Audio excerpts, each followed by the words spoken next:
Hey everyone, welcome to the video. My name is Maestro, and today we're talking football. Okay, so I thought for today's video, I wanted to kind of preview the European fixtures because Europe is back, Champions League football is back, Europa League football is back, and we've got some very interesting fixtures, particularly two in mind that I will bring up in a bit. Actually, three in mind, and I thought we'd just kind of go through each of the fixtures, each of the Champions League fixtures, and one particular Europa League fixture that's really caught my eye, and kind of give my predictions and how I think it will go. And I mean, yeah, that's generally it. And also, I would love it for you guys to get involved in the discussion too. Let me know what you guys think down below about your predictions for these games, how you think it will play out, what the strengths will be, you know, what the weaknesses will be, etc. So let's get started. So first, I thought we just kind of get the games that not really much people care about. To be fair, this is actually kind of a tight fixture. I think it would. I don't really know who to go for. I guess I'd probably pick Benfica because of their history, but I think Club Brugge can punish Benfica, and ultimately, I wouldn't be surprised if any team goes through. And I'll be honest, I wasn't planning on spending much time on this, but I just wanted to get out of the way. So I would say Bruges to win 2-1. So let's move on to AC Milan Tottenham. So this one we'll talk about a bit. So this is a very good fixture. It's quite a lot of good fixtures this week. So, AC Milan Tottenham, two teams that are kind of in the same situation. They're both, I believe, fifth. Tottenham might be sixth, maybe. I think fifth. And they're both currently going through a rough patch.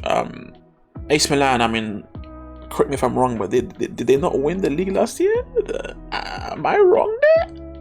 I don't know. I might be wrong. I'm pretty sure they did win the league. They were fantastic in the league, and they started very well this year. But the last 5 games, they have 1 win, and it was the most recent win. So I guess that's a plus. It's a positive, you know, something to put them in the right mood ahead of this game. But Tottenham, as we all know, are struggling as well. You know, you'd think they turn the corner with the City game, and then they get battered 4-1 by a very poor Leicester side. That is, I mean, poor from this season standards, that's for sure. Ultimately, it's a great game. I mean, there's some fine plays there. Always plays that you want to watch. Kane, Son, Kulusevski, Tomori back in the defense. Theo Hernandez, he's a big target. Ultimately, great players and a great game in an iconic stadium. And I think this will be kind of a passive game. I really do. I mean, it could go either way, but I do think ultimately it will be somewhat passive, and it's kind of got a draw written all over it. Both teams are just not in it right now, and I don't think Tottenham, playing with Conte, they won't be cutthroat, so they'll play for the draw probably and get it. They have that side to get it. I don't think AC Milan offensively can punish them. You know, I mean, listen, they did a great job on City, which, I mean, I know it's a much lesser City, but it's a City far better than this AC Milan team. So I'd assume that they can hold them off. And I don't look. If I'm being honest, I think I see a Tottenham win more so than an AC Milan win. I do think it will end in draw, but I'll be more surprised if Milan were to win as opposed to Tottenham. I think with Kane and Son and Kulusevski on that counter, that would scare me far more than Giroud or Leao, or am I saying this right? Ketelea. I've watched AC Milan just only a few times this season, not a lot. I kind of go from what I read off the paper, and a few times I watched them. They haven't really impressed me. They started well, like I said before, but they've been so poor recently, and in a lesser league. So I guess I would pick Tottenham for this tie. But for this specific fixture, I'm going for a draw. I'm going for a draw, and I would be surprised if Milan were to get a win over Tottenham. So next, Dortmund vs Chelsea. What a game. Okay. Chelsea. First, let's just talk about Chelsea real quick. They've played 2 games with their new FIFA career mode squad, as I like to call it, and I've actually been impressed with them. I really have. I know they haven't won at all against sides that aren't particularly that great, but I've seen potential. I've seen great potential in them. In João Felix, in Enzo Fernandez, I think he's been fantastic. Enzo, I love that their defense. It's not plural. I like what I see from this team. I do think there are issues that they need to fix the left back situation. Potter needs to go for Chilwell or Cucurella and decide just then and there and kind of go with that for the rest of the season, because look, you could go with either one. I think Chelsea fans would want Chilwell right now because if you watch Cucurella play, he really did not do any favors for Mudryk. Mudryk had a tough time getting into the game, just like he did in the week prior against Fulham. And the same thing happened here against West Ham, and Cucurella just does not help out. He does not look towards Mudryk's area. He rarely ever passes to him, and ultimately he is just isolated, and his effect is close to little. And I think if Chilwell was to come in, or if you were just to tell Cucurella to be more offensive and be just to go on the left more so on the right, then that can change and it will help the team out. Like, there's potential there. When I watched Chelsea, they just kept going on the right, and it came a bit predictable. I think that's why they kind of came stale a bit on the attack. But yeah, like, just to sum up, I think Chelsea, 2 draws, yes, but there's a lot of potential I see. Dortmund, I am not currently aware of Dortmund's current form. We can check it out right now. That is great form. Oh, actually, yes, I am aware. I think they haven't lost in 8 games. But I've watched them a few times. I watched their game against Freiburg, Leverkusen, Augsburg. I do think they're playing very well, but my son, I don't think those results. I think those results are a bit flattering to how well and how good Dortmund actually are. But maybe a bit boring here. But I'm gonna go for a draw again. I think 1-1. I think a 1-1 draw. Felix to score and Haller to score for Dortmund.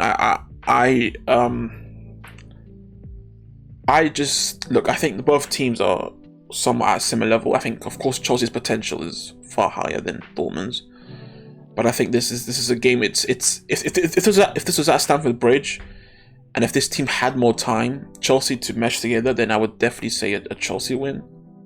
But with where we're at with this side, with how long they've had to play and where they're playing, they are playing at Dortmund. I'm gonna go for a draw. I do think they are the better team, and yeah, I think a draw it will be fair, 1-1. And ultimately, I mean, I do want to point out, it will be very interesting to see who will fill in for Badiashile, because if you don't know, Chelsea were only allowed to submit 3 players into the Champions League.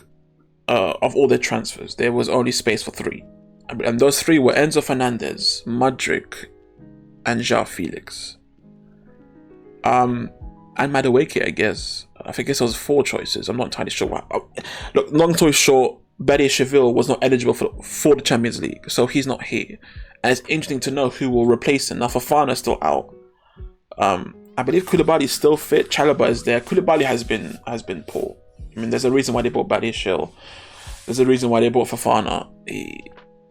Koulibaly has not been what we expected coming from Napoli, and if he starts, look, he can do a job. It's just 1 game.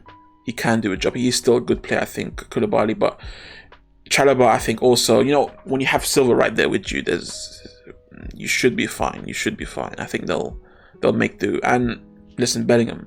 I mean, look at that. Look at the average rating, 7.49. That's ridiculously good. I love watching him play, and it's another excuse to watch him play, and I can't wait. Well, actually, I think I won't be able to watch. I mean, I will watch him play, but on the corner of my eye, because at the same time, City were playing Arsenal. So, yeah, that's that. So, yeah, my prediction here is 1-1. So we got 2-1 Bruges, 1-1, and 0-0 here. No, 1-1 here as well.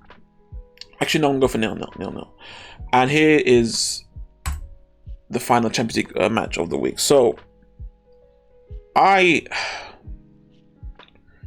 this is very tough to predict. PSG are such a frustrating team to follow. Being a fan of this team must be just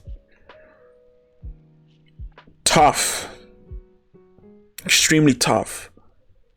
The issues are as such. Their midfield is terrible. Verratti is a good player, but alongside Pereira and Soler, nothing happens. And if it's not Soler, then sorry, 1 second. Sorry about that. If it's not Soler, then it's Vitinha. and he's not good enough. And they have that youngster, Zaire, but he's a youngster. He's too young. His effect is very minimal. But their biggest problem is the back four. Ramos is not the Ramos of old. He is not Real Madrid Ramos. He is PSG Ramos. He is a very average to below par footballer. Marquinhos is the same. I do think at one point Marquinhos was a great defender. I don't think he is that right now, and I think both of them at the back have kind of both contributed to a terrible defensive season from them. It was the case last season. They felt a bit more solid with Kimpembe, but still not what you want. But yeah, listen, Ramos coming in for Kimpembe, who is injured, and it's honestly gone worse. It was already bad before, but now it's even worse. Mendes does not do enough defensively. Hakimi is okay, but he's an offensive fullback. He's not there for... He's not known for his defensive duties. I don't think he's good enough either with this centre-back pairing. He would be perfectly fine if you had the centre-back pairing that was stable and reliable. That's not the case. And with that, the defense is just far too vulnerable. And the midfield gets cut open easily, so that doesn't help out at all. Their front three and their goalie is the only bright side to this team. They do have, in my opinion, the best player in the world and the second best player in the world.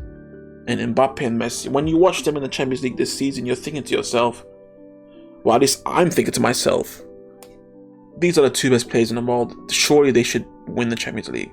But listen, if there's something we've learned today or this season, the past 2 seasons, is that it takes a whole house to win a trophy. The front three is sublime. Yes, all 3 of them, but ultimately they are failed by their midfield and defense, and not just that, by, I feel like, their coach. Pochettino terrorized this group, but that's the past. Let's talk about Gatlier. He started well. I very much... In his first 10 games for PSG, there were more games in those 10 games where PSG looked truly dominant than they did in the entirety of last season under Pochettino. But right now, they have reverted back to what they were under Pochettino. There is no creativity. Actually, let me strike that. There is no plan. It seems like Gatlier just tells Messi, Mbappe, and Neymar just to make things happen. There's no emphasis on how they should play or what they should focus on. It's just go be, which I get it, but I don't think that's a thing you should tell to all 3 of them. I think this team would work at its best if you just tell Messi to you let him be free, and you give Mbappe and Neymar instructions on how to play on the defensive side, to come back, pull back, track back, and to play a certain way that supports Messi, and then things happen. That's how they played in the World Cup. It's how... Look, Mbappe is a great player. And I'm not saying... Look, the other way they can play is for Messi to kind of just be that light for Mbappe, which he's trying to do. But when you have Neymar in that team, there's just too many bright lights and it just doesn't work. You need someone to do the nitty-gritty, and none of them do. I would say Neymar does it more than Mbappe and Messi, but still not what you want. So I think the right way to play is for Messi to be free and for Gatlier to give clear instructions to track back to Mbappe and Neymar and to support Messi. Make runs when you see him on the ball. Always be moving when he's on the ball. But listen, honestly, I think they're capable of winning knockout games with this front three, no matter how bad the midfield and defense are. But ultimately, to win the whole trophy, the whole damn thing, I feel like they will be failed by their midfield and specifically by the defense. They have an unbelievable goalkeeper, who for me is in contention for the best goal in the entire world, but still not what you want. Bayern Munich. Before this, look, they weren't particularly in great form. They went, we can see here, 3 draws in a row. I think they had like 5 draws in a row at one point. And they were playing very flat football. And I watched their game against Mainz and Wolfsburg, not against Bochum, but I watched the game against Mainz and Wolfsburg. Mainz was 4-0 was very flattering to them. I don't think they play that well. But I really enjoyed the performance against Wolfsburg. I think they played really, really well. So they are coming in great form, and PSG are in the worst of forms. And oh, I should probably mention, there is a chance Mbappe doesn't play, or no Messi. I do think they will. From what I'm hearing from Gatlier, I do think they will play. But if either Mbappe or Messi don't play, then there's just no point. My prediction right now, 1-2 to Bayern Munich. I think Bayern Munich will win. Let's move on. All right. Now, believe it or not, I can't believe I'm actually saying this, but I'm just going to go and say it. I think the fixture I'm looking forward to the most, genuinely to the most, this in Europe, the European fixture that I'm looking forward to the most is Barca vs United. You could very well make the case that these are the two most informed teams alongside Napoli in Europe. Barcelona are just, Xavi has got them playing in a beautiful way, the Barcelona way, if you will, and Ten Hag has made this United side extremely disciplined and able to get it done no matter what is in their way. He has Rashford playing out of his mind. He has the defense just solid as a rock, and I do believe Casemiro will be playing because I don't think the suspensions carry out to the Europa League. But I mean, yeah, like with Casemiro in the midfield, I think he'll do a great job. But I do have to say, I'm thinking a 2-0 Barcelona.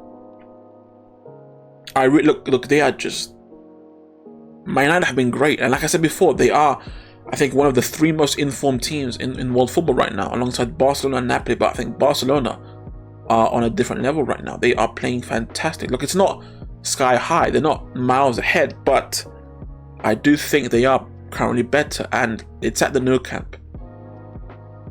I'm thinking 2-0 Barcelona. I wouldn't be surprised if United would manage to scrape a draw, but I'm not suspecting it. I think this game will be very similar to how the Arsenal United game went at the Emirates, except this time I don't think they scored 2 goals. I think they don't score any. Yeah, Barcelona have kind of developed this fantastic defense, and it's done the job so far. I believe they've conceded the least goals in the league, and in a very offensive league, which is La Liga. It's a very offensive league, La Liga. A lot of goals go in, and they have the best defense. So listen, I'm going for Barcelona on for this fixture. For the tie in general, I mean, I think I'll go for Barcelona again. I think Barcelona will win this tie. But listen, I won't be surprised if United might pull off. It's just my general prediction and my review. I do love the way Barcelona are playing. I mean, look, they are a Champions League side. They should not be here, but they are. And the same is for United. They are still rebuilding, but they are also a Champions League quality side. And this is a great fixture that I'm very much looking forward to. But yeah, that's my final prediction.